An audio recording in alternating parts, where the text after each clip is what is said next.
अक्सर हमें अपनी लाइफ मंडेन लगने लगती है। लाइफ में ऐसा लगता है कि कुछ ठीक नहीं हो रहा है। ऐसे सिनेरियो में आप कैसे अपनी जिंदगी में पॉजिटिव एनर्जी लाएं? ये कुछ मूवीज हैं जिनको देखने के बाद आपको इंस्टेंट बूस्टर डोज मिलेगी और आपको इंस्पिरेशन मिलेगी कि आप अपने गोल्स को अचीव कर सकें। इन मूवीज में अंडरडॉग्स की स्टोरीज दिखाई गई हैं और दिखाया गया है कि कैसे उन्होंने सारे ऑड्स को ओवरकम करके अपने लाइफ गोल्स को अचीव किया और कैसे ऑड सिनेरियोज को ओवरकम करके अपनी लाइफ सक्सेसफुल बनाई। होप ये आपको भी इंस्पायर करेंगी। पहली मूवी का नाम है शॉशैंक रिडेम्पशन। इस कहानी में प्रोटैगनिस्ट का नाम है एंडी डुफ्रेन, जो एक बैंकर है। उनको अपनी वाइफ और उसके लवर का मर्डर करने के लिए शॉशैंक जेल में इम्प्रिजनमेंट हो जाती है। 2 लाइफ टर्म उनको सजा होती है। ये पूरी कहानी शॉशैंक में उनकी लाइफ के बारे में है और कैसे उन्होंने वहां की लाइफ के सिनेरियोज को कोप अप किया। शॉशैंक में उनकी दोस्ती रेड से हो जाती है, जो कैरेक्टर मॉर्गन फ्रीमैन ने प्ले किया है। वो उनको एक पोस्टर और रॉक हैमर गिफ्ट करते हैं। ये कहानी परसिवरेंस और पक्के इरादे को रिफ्लेक्ट करती है। अगर आप किसी चीज को ठान लें तो आप उसमें पक्का सक्सेसफुल होंगे। एंडी डुफ्रेन को इनिशियली शॉशैंक जेल में सेक्सुअली अब्यूज भी किया जाता है। कुछ इनमेट्स उनको सेक्सुअली अब्यूज करते हैं। फिर जब वो एक गार्ड से ये कहते हैं कि वो उनको टास्क रिलेटेड इश्यूज में हेल्प कर देंगे, तो वो उन इनमेट्स के अगेंस्ट उनको प्रोटेक्ट करते हैं और उनको बचाते हैं। जब एंडी की स्किल्स वहां के वार्डन को पता चलती हैं तो वो एंडी से वहां पे मनी लॉन्ड्रिंग का काम करवाना शुरू कर देते हैं। जो प्रिजनर्स वहां पे कमाते थे, एंडी वार्डन के लिए वो मनी इन्वेस्ट कर देते थे और उससे प्रॉफिट क्रिएट किया करते थे। कुछ दिन के बाद शॉशैंक जेल में टॉमी नाम का एक प्रिजनर आता है। वो एंडी डुफ्रेन को बताता है कि उसकी एक और जेल में एक और प्रिजनर से दोस्ती हुई थी और उसने ये बताया था कि कैसे उसने एक बैंकर की वाइफ और उसके लवर का मर्डर किया और उसकी सजा जो है उस बैंकर को हो गई। यानी कि एंडी डुफ्रेन ने वो मर्डर नहीं किए थे, वो मर्डर किसी और ने किए थे। जब ये बात वार्डन को पता चलती है तो वार्डन टॉमी का, जिसने वो बात बताई थी, उसका मर्डर कर देते हैं और एंडी डुफ्रेन को फिर से मनी लॉन्ड्रिंग के काम में लगा देते हैं।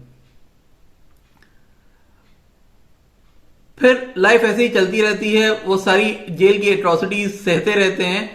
मूवी में ज्यादातर उनके इंटरेक्शन रेड के साथ बताए हैं और उनकी लाइफ के बारे में जो नजरिया था उसको रिफ्लेक्ट किया गया है। फिर एक दिन एंडी डुफ्रेन रेड को बताते हैं कि तुम्हारे लिए मेक्सिको में एक हेफील है जिसमें तुम्हें जब तुम यहां से छूट जाओगे तो एक पैकेट मिलेगा। उस पैकेट में तुम्हारे लिए एक खजाना होगा। तो जब जैसे ही तुम जो है इस जेल से छूटना तो उस हेफील में जरूर जाना और वो खजाना ढूंढना, और उसके बाद वो तुम्हें आगे की लाइफ काटने में मदद करेगा। नेक्स्ट डे पता चलता है कि एंडी अपने प्रिजन में है ही नहीं, अपने प्रिजन से गायब हो गए हैं। जब बहुत ढूंढा जाता है तो इस जेल में एक पोस्टर जो रेड ने उनको गिफ्ट किया था, उसमें जब छेद करके देखा जाता है तो पता चलता है कि एंडी डुफ्रेन ने उस पोस्टर के पीछे एक टनल बना ली थी। वही रॉक हैमर जो रेड ने उनको गिफ्ट की थी, उस रॉक हैमर को यूज करके उनको टनल बना ली थी। 19 साल वो टनल डाक की थी और उस टनल को डाक करके वो वहां से भाग गए थे। ये स्टोरी परसिवरेंस और हार्डवर्क को रिफ्लेक्ट करती है कि अगर आप किसी चीज का इरादा बना ले तो आप वो करके ही मानते हैं। देन कुछ टाइम बाद जब रेड की भी सजा खत्म हो जाती है तब उनको याद आता है कि एंडी ने मुझसे ये कहा था कि उस हेफील में एक मेरे लिए पैकेट रहेगा। क्योंकि प्रिजनर्स के लिए ये प्रॉब्लम होती है कि प्रिजनर्स जब प्रिजन से बाहर आते हैं, जब रियल वर्ल्ड में बाहर आते हैं, तो उनके लिए लाइफ में अडाप्ट करना बहुत ही मुश्किल हो जाता है। तो वो उनको याद आता है कि एंडी ने मुझसे कहा था कि हेफील्ड में तुम्हारे लिए एक पैकेट होगा। तो वो उस हेफील्ड में जाते हैं और वो पैकेट ढूंढते हैं। उनको वो पैकेट मिलता है तो उस पैकेट में उनके लिए बहुत सारे डॉलर्स और एक एड्रेस लिखा होता है कि मेक्सिको में आप मुझे वहां जाके मिले। जब रेड को वो डॉलर्स और वो एड्रेस मिलता है तब वो वहां पे जाते हैं। वहां पे जाने के बाद उनको वहां पे एंडी मिलते हैं। उसके बाद वो दोनों वहां पे आराम से लाइफ स्पेंड करते हैं। इस मूवी में मेजर मैसेज ये है, अगर आप एक प्लान चॉक आउट कर लें और धीरे धीरे उसको अचीव करने के लिए एफर्ट्स करते रहें तो अल्टीमेटली आप उसे अचीव कर ही लेते हैं। It's a must watch movie for you. Next movie का नाम है परसूट ऑफ हैप्पीनेस। ये मूवी दिखाती है कि अगर आपने एक लाइफ ऑल्टरिंग गलत डिसीजन ले लिया तो आप उसे बाहर कैसे आए। अगर आप कभी हार ना माने और रेगुलर एफर्ट्स करते रहें तो आप कोई भी कैलामिटी से बाहर आ सकते हैं। इस मूवी में प्रोटैगनिस्ट का नाम है क्रिस गार्डनर।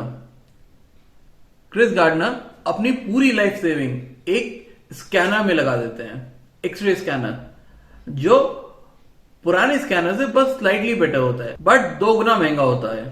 जब क्रिस गार्डनर मार्केट में इस स्कैनर को सेल करने निकलते हैं तो एक भी स्कैनर नहीं बिकता है और उनका सारा ख्वाब शैटर हो जाता है। उनको बहुत हार्डशिप फेस करनी पड़ती है क्योंकि उन्होंने अपनी सारी लाइफ सेविंग इस स्कैनर में लगा दी थी। फिर एक दिन वो अपना स्कैनर सेल करने के लिए रोड पे जा रहे थे और उनको एक बंदा मिलता है जो अपनी फरारी में उनको क्रॉस करता है। तो रेड लाइट पे थे, वो उनसे पूछते हैं आप ऐसी लाइफस्टाइल मेंटेन करने के लिए क्या करते हैं। तब वो उनको बताते हैं कि मैं एक स्टॉक ब्रोकर हूं। फिर Chris Gardner broker training program के बारे में इंफॉर्मेशन गैदर करते हैं। उनको पता चलता है कि ब्रोकर ट्रेनिंग प्रोग्राम हर 6 महीने में होता है और उसमें सिर्फ 20 लोग सिलेक्ट होते हैं। उन 20 लोगों को ट्रेनिंग दी जाती है और उनमें से सिर्फ एक बंदे को जॉब मिलती है। फिर क्रिस ये ठान लेते हैं कि उनको ब्रोकर ही बनना है और वो तैयारी शुरू कर देते हैं। फिर एक दिन उनकी मुलाकात एक ब्रोकर से होती है। वो एक रूबिक क्यूब सॉल्व करने की कोशिश कर रहे थे। जब क्रिस गार्डनर देखते हैं कि वो रूबिक क्यूब सॉल्व नहीं कर पा रहे हैं तब वो उनसे रिक्वेस्ट करते हैं क्या मैं आपकी हेल्प कर सकता हूं। जब वो उनको अपॉर्चुनिटी देते हैं वो रूबिक क्यूब रिकॉर्ड टाइम में सॉल्व कर देते हैं। इस चीज से इंप्रेस होकर वो मैनेजर क्रिस को ये अपॉर्चुनिटी देता है वो उनकी firm as intern stock broker join कर लें।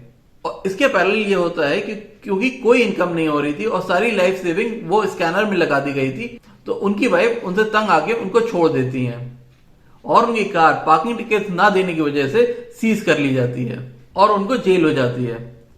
जब वो जेल से छूटते हैं तो वो उस इंटरव्यू के लिए तैयार हो जाते हैं जो उनको उस स्टॉक ब्रोकर ने रिकमेंड किया था। अपनी शाबी अपीयरेंस के बावजूद पैनल को इंप्रेस कर लेते हैं और उनको 6 मंथ्स की अनपेड इंटर्नशिप मिल जाती है। फिर रेंट ना पे करने की वजह से उनको उनके घर से भी निकाल दिया जाता है। अब उनके पास ना घर है, ना कुछ पैसे हैं, ना कार है, कोई भी प्रिविलेज नहीं है। तो फिर तब वो पहली रात अपने बेटे के साथ मेट्रो स्टेशन की पार्किंग में गुजारते हैं। नेक्स्ट डे वो ट्रेनिंग ज्वाइन कर लेते हैं लेकिन वो ये मेक श्योर करते हैं कि वो 5 बजे से पहले, शाम में 5 बजे से पहले वहां से निकल जाए, ट्रेनिंग से निकल जाए, क्योंकि पास की चर्च में ये अरेंजमेंट होता है कि वो होमलेस लोगों को रहने की जगह देती है। तो वो उस चर्च में रहने लगते हैं।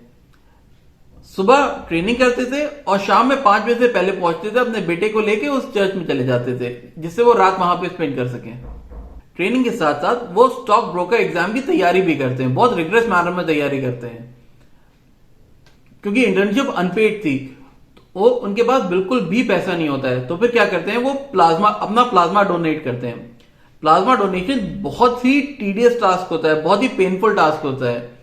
It's not like blood donation. Blood donation बहुत इजी होता है लेकिन प्लाज्मा डोनेशन में बहुत पेन होता है। वो प्लाज्मा डोनेट करते हैं और उनको उसके लिए $250 मिलते हैं। फिर वो अपने बेटे को लेके एक दिन एक होटल में रहते हैं जिससे बेटे को वो उस खुशी का एहसास दे सकें। फिर वो फाइनली स्टॉक ब्रोकर एग्जाम पास कर लेते हैं। नेक्स्ट डे उनको मैनेजमेंट कॉल करता है, अपने चेंबर में कॉल करता है। उनको लगता है कि उनको इंटर्नशिप के बाद ऑफिस से निकाल दिया गया है। उस रूम में पूरा पैनल बैठा होता है, 3-4 लोग बैठे हुए थे और वो क्रिस से कहते हैं कि you have been an excellent trainee, आपकी परफॉर्मेंस बहुत अच्छी थी and today is your last day with us. आपका ये आज आखिरी दिन है। आपने ये 6 महीने बहुत स्ट्रगल करके ये इंटर्नशिप कंप्लीट की है बट हमें ये अफसोस हो रहा है कि आज आपका ये आखिरी दिन है। आपने बहुत रेजिलियंस, परसिस्टेंस और डिटर्मिनेशन दिखा के ये ट्रेनिंग कंप्लीट की है।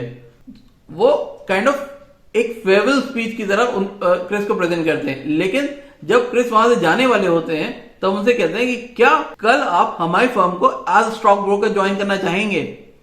तो 6 महीने के स्ट्रगल के बाद, सड़क पर रहने के बाद, चर्चेस में रहने के बाद उनको जॉब मिल जाती है और वो एक स्टॉक ब्रोकर बन जाते हैं। तो अगर आपको कभी इंस्पिरेशन की जरूरत हो तो यूट्यूब पे ये वाली क्लिप जरूर देखिएगा, जब उनको पता चलता है ही फाइनली गॉट द जॉब। जो विल स्मिथ का रिएक्शन है उस सीन में, वो काबिले तारीफ है, वो आपको बहुत मोटिवेट करेगा। ये एक rag to riches true story है।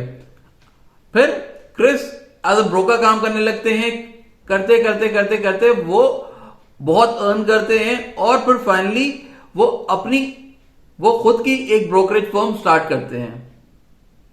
It's a must watch movie for you.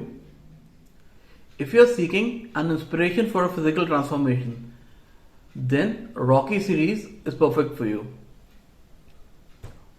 और रॉकी सीरीज की जो फर्स्ट कहानी है वो सबसे अच्छी है, क्योंकि उस पार्ट में रॉकी अभी प्रोफेशनल बॉक्सर नहीं बना है। तो होता यह है, 1975 में एक फाइट अनाउंस होती है। जो उस टाइम के रेनिंग चैंपियन थे, heavyweight champion mister Apollo creed, उनको टाइटल मैच के लिए एक बॉक्सर चैलेंज करता है फिलाडेल्फिया यूएसए में। अब होता क्या है कि मैच से 5 हफ्ते पहले वो बॉक्सर बैकआउट कर देता है। अब प्रॉब्लम यह है कि सारे टिकट बिक चुके हैं और बहुत हिस्टीरिया क्रिएट हो चुका है। तो अब क्या किया जाए? तो एक लोकल बॉक्सर होता है रॉकी बल्बाओ, जो कैरेक्टर सिल्वेस्टर स्टैलोन ने प्ले किया था। तो उनको अपॉर्चुनिटी मिलती है कि can you be part of that fight. तो वो उस चैलेंज को एक्सेप्ट कर लेते हैं, जबकि रॉकी ने अभी सिर्फ लड़ना शुरू ही किया था। फिर वो उस फाइट के लिए अपने आप को फिजिकली ट्रेन करना शुरू करते थे। उनकी मदद मिकी नाम के एक जिम इंस्ट्रक्टर करते हैं और वो उनको फिजिकली ट्रांसफॉर्म होने में मदद करते हैं और सारे मूव सिखाते हैं। अगर आपको कभी भी इंस्पिरेशन की जरूरत हो तो रॉकी का साउंड ट्रैक सुन लीजिएगा, that is I of the tiger. ये पार्ट 3 में था। किसी भी सिनेरियो में आपको सुनने के बाद बहुत पॉजिटिव एनर्जी मिलेगी। तो मैच का फाइनल डे आ जाता है और दोनों बॉक्सर्स रिंग के अंदर एंटर होते हैं। अपोलो क्रीड बहुत ही एरोगेंट बिहेव कर रहे थे, बट होता क्या है कि फर्स्ट राउंड में ही रॉकी उनको नॉकआउट कर देते हैं और वो फ्लोर पे गिर जाते हैं। देन वो अपने आप को किसी तरह संभालते हैं एंड देन वो फाइट जो है 15 राउंड तक चलती है और बहुत ही ब्रूटल फाइट होती है। दोनों खूना खून हो जाते हैं, दोनों के फेसेस स्वेल हो जाते हैं। फिर इस फाइट में कोई भी क्लियर विनर नहीं डिक्लेयर होता है। फिर ज्यूरी अपोलो क्रीड को विनर डिक्लेयर कर देती है। लेकिन इस फाइट के बाद रॉकी की बहुत बड़ी फैन फॉलोइंग क्रिएट हो जाती है और रॉकी एक नया बॉक्सर, इतने सीजन बॉक्सर को, जो हैवीवेट चैंपियन था, उसको ऐसी फाइट देता है। तो ये बहुत बड़ी बात हो जाती है और लोग रॉकी को एडमायर करना शुरू कर देते हैं। मैच का रिजल्ट चाहे जो भी रहा हो, लेकिन Rocky stood as the real winner. जब भी आप लो फील कर रहे हो तो eye of the tiger sound track लगा लीजिएगा और आंखें बंद कर लीजिएगा। आपको पक्का मोटिवेशन मिलेगा और आप चार्ज अप हो जाएंगे।